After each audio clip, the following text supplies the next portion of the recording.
പ്രിയപ്പെട്ടവരെ, ഇന്ന് ഡിസംബർ മാസം 9-ാം തീയതിയാണ്. എല്ലാവരെയും ഹാർദവമായി ശുശ്രൂഷയിലേക്ക് സ്വാഗതം ചെയ്യുന്ന. നിങ്ങളെ ശുശ്രൂഷയ്ക്ക് എന്തെങ്കിലുമൊക്കെ കമൻ്റ് ഉണ്ടെങ്കിൽ, അതായത് ഇത് ഭേദപ്പെടുത്താനുണ്ടെങ്കിൽ, അഭിപ്രായങ്ങളുണ്ടെങ്കിൽ ആ കമൻറ്റ് ബോക്സിൽ ഒന്ന് ഇടണം, നല്ലതായിരിക്കും. അതുപോലെ നിങ്ങളുടെ നിയോഗങ്ങൾ, അനുദിന നിയോഗങ്ങളില്ലേ, അത് അന്നത്തെ നിയോഗങ്ങൾ, ഞാൻ നിങ്ങളുടെ നിയോഗങ്ങൾ അഡ്രസ്സ് ചെയ്യുമ്പോഴും നിങ്ങൾക്ക് നിങ്ങളുടേതായിട്ടുള്ള നിയോഗങ്ങൾ കാണും ചിലപ്പോഴും വേറെ. അപ്പം അതൊന്ന് അടിച്ചിടണം, നല്ലതായിരിക്കും. നിയോഗങ്ങൾ ചേർക്കണം. Okay, let's come to the prayer. അമ്മേ, പരിശുദ്ധ അമ്മേ, അമ്മേ പരിശുദ്ധ ദൈവമാതാവേ, ദൈവമാതാവേ, അങ്ങ് കൃപാസനത്തിൽ പ്രത്യക്ഷപ്പെട്ട് വരാൻ പോകുന്ന മഹാദുരന്തത്തിൽ നിന്ന് രക്ഷപ്പെടാനും എല്ലാവർക്കും വേണ്ടി പ്രാർത്ഥിക്കുവാനും ആവശ്യപ്പെട്ടിട്ട് 20 വർഷം തികയുന്ന ഈ വേളയിൽ കൃപാസനത്തിലൂടെ ഞങ്ങൾക്കും ഈ ദേശത്തിനും അങ്ങ് മധ്യസ്ഥം തേടി തന്ന എല്ലാ അനുഗ്രഹങ്ങൾക്കും കൃപകൾക്കും ഞങ്ങളിപ്പോൾ ഹൃദയം നിറഞ്ഞ നന്ദി പറയുന്നു. അമ്മേ പരിശുദ്ധ ജപമാല മാതാവേ, സകല കൃപാസനം പ്രാർത്ഥനകളോടും ചേർത്ത് ഞങ്ങളിപ്പോൾ പ്രാർത്ഥിക്കുന്ന ഈ കുടുംബത്തിന്റെ പ്രത്യേക നിയോഗം പറയണേ. ഇന്നത്തെ നിയോഗം എന്ന് വെച്ചാൽ പ്രാർത്ഥന ആവശ്യം.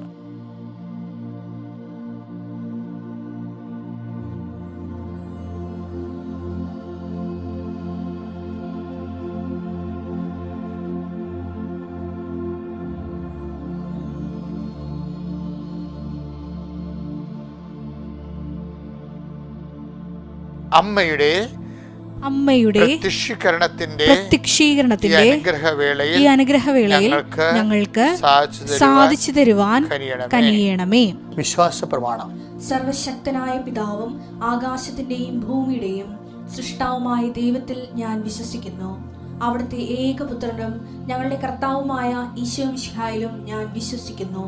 ഈ പുത്രൻ പരിശുദ്ധാത്മാവിനാൽ ഗർഭസ്ഥനായി കന്യകാ മറിയത്തിൽ നിന്ന് പിറന്ന് പൊന്തിയോസ് പീലാത്തോസിന്റെ കാലത്ത് പീഡകൾ സഹിച്ച് കുരിശിൽ തറയ്ക്കപ്പെട്ട് മരിച്ച് അടക്കപ്പെട്ട് പാതാളങ്ങളിൽ ഇറങ്ങി മരിച്ചവരുടെ ഇടയിൽ നിന്ന് 3-ാം നാൾ ഉയർത്ത് സ്വർഗത്തിലേക്ക് എഴുന്നള്ളി സർവശക്തിയുള്ള പിതാവായ ദൈവത്തിന്റെ വലതുഭാഗത്തിരിക്കുന്നു.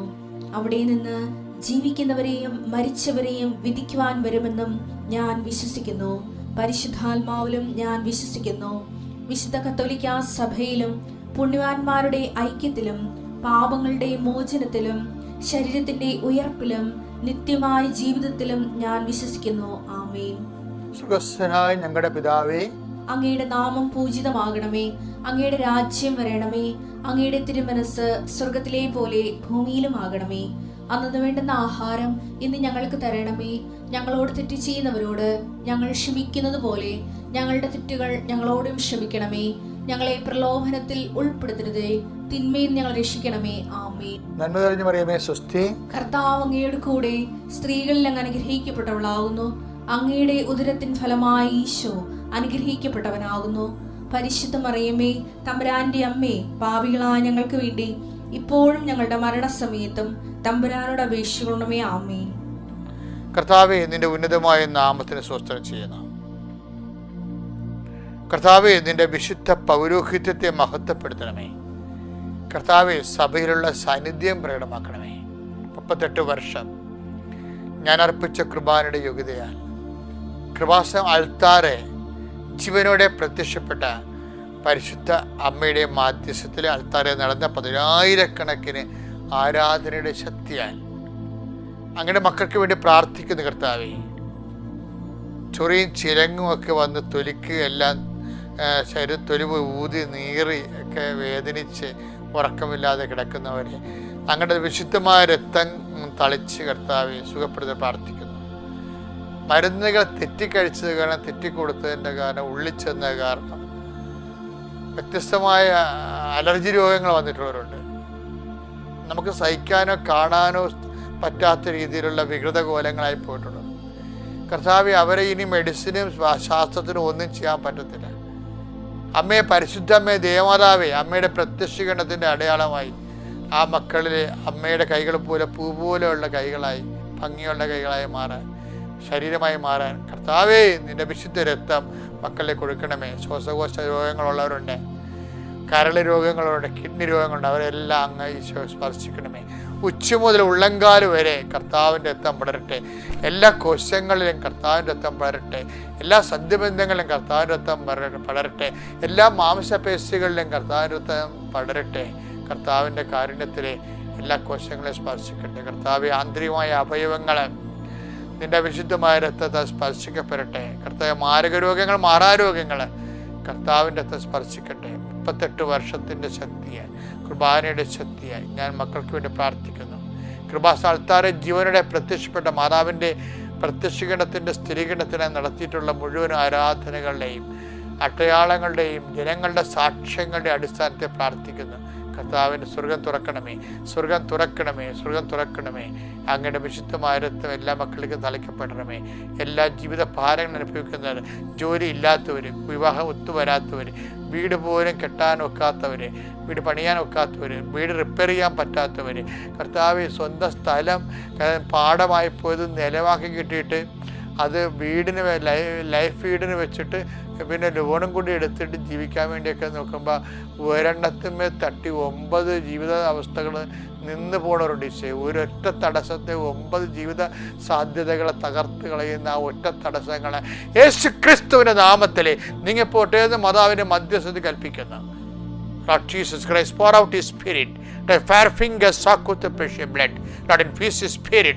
Infuse His Spirit of power and grace and healing and deliverance. In the name of Jesus Christ our Lord, who is coming to judge for the living and dead by fire. Amen. Okay, my Lord. പ്രിയപ്പെട്ടവരെ, നമ്മൾ ഇന്ന് December 9 തിങ്കളാഴ്ച വായിക്കാൻ പോകുന്ന വചനം വിശുദ്ധ ലൂക്കായുടെ സുവിശേഷമാണ്. 9 അധ്യായം 56 തിരുവചനം. അവർ മറ്റൊരു ഗ്രാമത്തിലേക്ക് പോയി. കേൾക്കുമ്പോൾ സിമ്പിളാണ്. എന്താണ്? അവർ മറ്റൊരു ഗ്രാമത്തിലേക്ക് പോയി. അപ്പോൾ നിങ്ങൾ ഇതിലെല്ലാം മെസ്സേജ് ഇരിക്കണമെന്ന്. കാര്യം ഇതിൻ്റെ സിറ്റുവേഷൻസ് എന്ന് പറയണത് എന്താണെന്നറിയാമോ? കർത്താവിൻ്റെ ജെറുസലേമിലേക്കുള്ള യാത്രയാണ്. അപ്പോൾ ജെറുസലേമിലേക്കുള്ള യാത്രയിൽ പാഷൻ പ്രെഡിക്ഷൻ എന്ന് പറയുന്ന പീഡാനുഭവ പ്രവചനം ഓൾറെഡി ഡെലിവേർഡായി 1-ാം സെക്ഷൻ. കാര്യം എന്താണ്? കർത്താവ് ജെറുസലേമിലേക്ക് പോയി കഴിഞ്ഞാൽ അവിടെ സംഭവിക്കുന്നത് എന്താണ്? മനുഷ്യപുത്രൻ ശത്രുക്കളെ ഏൽപ്പിക്കപ്പെടും, അവർ പീഡിപ്പിക്കും, അവർ വധിക്കും, കർത്താവിനെ വധിക്കും. എന്നാൽ 3-ാം ദിവസം ഉയർത്തി നിൽക്കും. ഇത് ആണ് ഇതിനുള്ളിൽ വെളിപ്പെടുത്താനിരിക്കുന്ന വിഷയങ്ങൾ. അപ്പം അങ്ങനെ വരുമ്പോൾ ഇനി വരാൻ പോകുന്ന വിഷയങ്ങൾ ശത്രുക്കളുടെ സംഹാര താണ്ഡവങ്ങളാണ് വരണത്. അപ്പോൾ ഈ ശത്രുക്കളോട് സംഹാര താണ്ഡവങ്ങൾ വന്നു കഴിഞ്ഞാൽ സ്വാഭാവികമായിട്ട് നമുക്ക് ശത്രുക്കളോട് നമുക്ക് എന്താ തോന്നുന്നത്? ശത്രുത തോന്നും. എന്ന് വെച്ചാൽ സുവിശേഷത്തെ ബാക്കിലോട്ടടിക്കും, പുറകോട്ടടിക്കും, മോസസിൻ്റെ കാലത്തിലേക്ക് കൊണ്ടുവരും. കർത്താവ് മോസസിൻ്റെ കാലത്ത് നിന്ന് നമ്മളെ സ്വർഗീയ ജെറുസലേമിൻ്റെ മിശിഹായുടെ കാലത്തിലേക്ക് ആണ് ഒരു പ്രയാണം. ഇത് ഒരു പെസഹായാണ് ശരിക്കും പറഞ്ഞാൽ. പാസ് ഓവർ, ബൈബിളിൻ്റെ ഒരു പാസ് ഓവർ ഉണ്ട്. എന്താണത്? അത് മോശയുടെ കാലത്തിൽ നിന്ന് കണ്ണിന് പകരം കണ്ണ്, പല്ലിന് പകരം പല്ല് എന്ന ആ കാലത്തിൽ നിന്ന് മിശിഹായുടെ കാലത്തിലേക്ക്, കൃപയുടെ കാലത്തിലേക്ക് ഒരു മനുഷ്യരാശിയുടെ വളർച്ചയാണ് പുതിയ നിയമത്തിന് പഴയ നിയമത്തിന് പുതിയ നിയമം വരെ വളരണത്. അപ്പോൾ അങ്ങനെ ഒരു കാലഘട്ടത്തെ അഭിമുഖീകരിക്കുമ്പോൾ അതിൻ്റെ സിറ്റുവേഷൻസ് കർത്താവ് മുന്നിൽ കാണുന്നുണ്ട്. എന്താണ്? സമറിയക്കാരുടെ വഴിയിലൂടെയാണ് ഈശോയ്ക്ക് ജെറുസലേമിലേക്ക് പോകേണ്ടത്. ജെറുസലേമിലേക്കുള്ള വഴി എപ്പോഴും അങ്ങനെ ഇരിക്കും. ഒരു സമറിയക്കാരെ നമുക്ക് പ്രതീക്ഷിക്കാം. കാര്യം ജെറുസലേമിലേക്ക് തന്നെ പോകുന്ന കാരണം ആ നിത്യതയുടെ യാത്രയുടെ ഒരു ഭൗമികമായ ആവിഷ്കാരങ്ങളാണിത്. അപ്പോൾ നിത്യതയ്ക്കുള്ള ഒരു യാത്ര വരുമ്പോൾ തന്നെ നമുക്ക് ആ നിത്യതയ്ക്ക് എതിരെ നിൽക്കുന്ന ഒത്തിരി ശക്തികൾ സമറിയക്കാരൻ്റെ പ്രതീകമായിട്ട് ശിഷ്യന്മാർക്ക് അഭിമുഖീകരിക്കേണ്ടി വരും. അത് ഈശോയ്ക്ക് അറിയാം.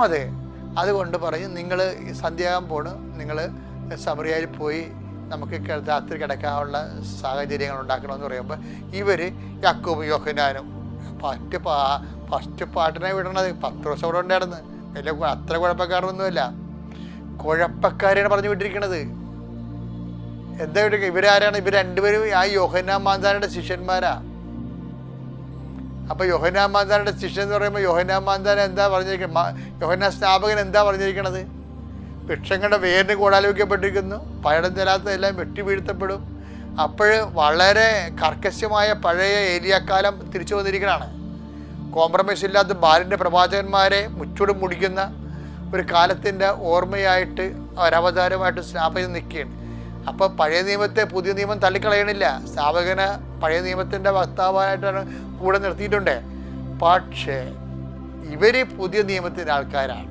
കുരിശിന് ചുവട്ട് നിന്നിട്ട് ചതയ്ക്ക് വേണ്ടി പ്രാർത്ഥിച്ച് അവരോട് നന്ദിയൊക്കെ പറഞ്ഞ് മിശിഹായുടെ രക്ഷണകൃത്യം പൂർത്തിയാക്കാൻ മിശിഹയെ സഹായിച്ചതിന് അവരെ ആശീർവദിച്ച് ഒക്കെ അവർ മിശിഹാകാലത്തിൻ്റെ സ്വർഗീയ സ്നേഹത്തിൻ്റെ വക്താക്കളാകേണ്ട ആൾക്കാർക്ക് യോഹന്നാൻ്റെ ഫോർമേഷൻ പോരാ, ക്രിസ്തുവിൻ്റെ ഫോർമേഷൻ കിട്ടണം. അതിനുവേണ്ടിയാണ് ഇവരെ മനഃപൂർവ്വം ഈ സമറിയക്കാരൻ്റെ അവിടെ വടിയുമാളുമായിട്ട് ആൾക്കാർ ഇരിക്കുന്നുണ്ടെന്ന് കണ്ടിട്ട് തന്നെ ഈ രണ്ട് കക്ഷികൾ അങ്ങോട്ട് പറഞ്ഞു വിടണം. അങ്ങോട്ട് പറഞ്ഞു വിട്ട് അവിടെ ചെല്ലുമ്പത്തിന് പണിയാകും. പണിക്കാരെ എവിടെ ചെന്നാലും പണിയാകുകയാണ്.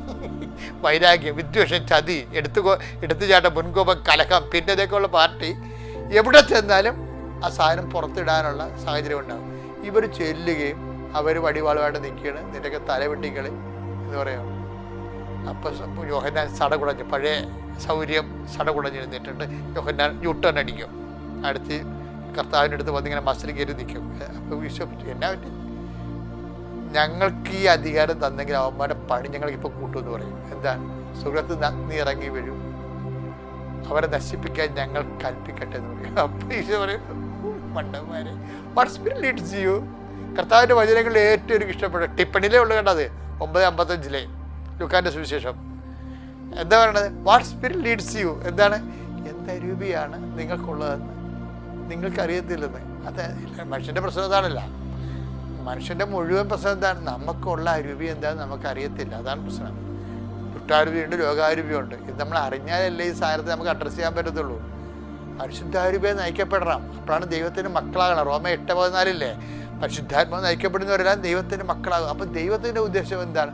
നമ്മളെ ഏത് സാഹചര്യത്തിലൂടെ കടത്തി വിട്ടാലും ഈ ലോകത്തിൻ്റെ സന്തതികളെ ദൈവത്തിൻ്റെ സന്തതിയായിട്ട് കൺവേർട്ട് ചെയ്യാനുള്ള നടപടിക്രമത്തിൻ്റെ ഭാഗമാണ് വഴിയിലെ സമരക്കാരൻ. അപ്പോഴേ ഇവന്മാർ തോറ്റില്ലേ? ഇനി ഈശോ എന്താ വിചാരിക്കണത്? അതാണ് അവസാനം. ആ ഭാഗം അവസാനിക്കുക എന്താ പറയണത്? നിങ്ങൾക്ക് എന്ത് അരൂപിയാണുള്ളത് നിങ്ങൾക്ക് ഇപ്പം അറിയത്തില്ല. ഈ നിങ്ങൾക്ക് ഉണ്ടാകേണ്ട അരൂപി എന്താണെന്നുള്ളത് ഞാനിവിടുന്ന് വിട പറയണതിന് മുമ്പ് നിങ്ങൾ പറഞ്ഞോളാം. പരിശുദ്ധാത്മാവിനെ കുറിച്ചാണ് സംസാരിക്കുന്നത് ഈശോ. അതിനിപ്പോൾ എന്താ ചെയ്യേണ്ടത്? തൽക്കാലം ആ ഫോർമേഷൻ അവസാനിപ്പിച്ചിട്ട് അവൻ മറ്റൊരു വഴി, അതാണ് മറ്റൊരു വഴി എന്ന് പറയുന്നത്. മറ്റൊരു വഴിയെ ജെറുസലേമിലേക്ക് പോയി. അപ്പോൾ ഈശോ ഉദ്ദേശിക്കുന്നത് ഈ ലോകാരൂപി എന്ന് കൺവേർട്ട് ചെയ്യണം. കൺവേർട്ട് ചെയ്ത് ദൈവാരൂപിയിലേക്ക് കൺവേർട്ട് ചെയ്യും. അതിന് ഇഷ്യൂസ് ഉണ്ടാകണം. ആ ഇഷ്യൂസ് ഇവർക്ക് അതിനെ ദൈവാരൂപിയിൽ, ആ ഇഷ്യൂസ് ഇവർക്ക് ദൈവാരൂപിയിൽ അതിനെ അഭിമുഖീകരിക്കാൻ കഴിഞ്ഞില്ല എന്നുണ്ടെങ്കിൽ പിന്നെ എന്താണ്? ആ കേസ് എടുക്കാതെ അത് വിട്ടിട്ട് ലീവ് ചെയ്തിട്ട് വേറെ വഴിക്ക് പോകും.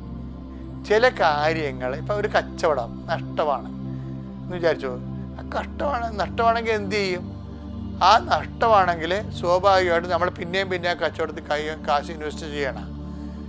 ഇപ്പം ചില ആൾക്കാർ ചീട്ട് കളിച്ചും മുടിയും, ചില ആൾക്കാർ പബ്ജി കളിച്ചും മുടിയും, ചില ആൾക്കാർ ഓൺലൈനിൽ കാശിറക്കി 17 ലക്ഷത്തിൻ്റെ ഒരു കണക്ക് കൊണ്ടൊരു ദിവസം വന്നിട്ടുണ്ടായിരുന്നു. അപ്പോൾ ഒരു വഴി നിൻ്റെതല്ലെന്ന് കണ്ട നീ മാറ്റിപ്പിടിക്കണം, ലീവ് ഇറ്റ്. അതാണ് മറ്റൊരു വഴിക്ക് പോയെന്ന്. അതുകൊണ്ട് നിനക്ക് അടിക്കടി തകർച്ച ഉണ്ടാകണം, അടിക്കടി പരാജയം ഉണ്ടാകുന്ന വിഷയമാണെങ്കിൽ, നിനക്ക് അതിനകത്ത് കൃപ ഉൽപ്പാദിപ്പിക്കാൻ കഴിയുന്നില്ലെങ്കിൽ, അതിന് ശാശ്വതമായ ഉടമ്പടി പ്രകാരമുള്ള ഒരു വിഷയമല്ല എങ്കിൽ എൻ്റെ മക്കൾ മാറ്റിപ്പിടിക്കണമെന്ന് അച്ഛൻ്റെ അഭിപ്രായം. അത് തന്നെയല്ല സുവിശേഷത്തിൻ്റെ അഭിപ്രായം. അല്ലാതെ അതിൻ്റെ കടിച്ചു തൂങ്ങി ആ വിഷയത്തിൽ തന്നെ കടന്ന് ജീവിതകാലം മുഴുവൻ ഇൻവെസ്റ്റ് ചെയ്ത് ഉള്ളത് കൂടി നഷ്ടപ്പെടുത്തരുത്. got the point. Thank you.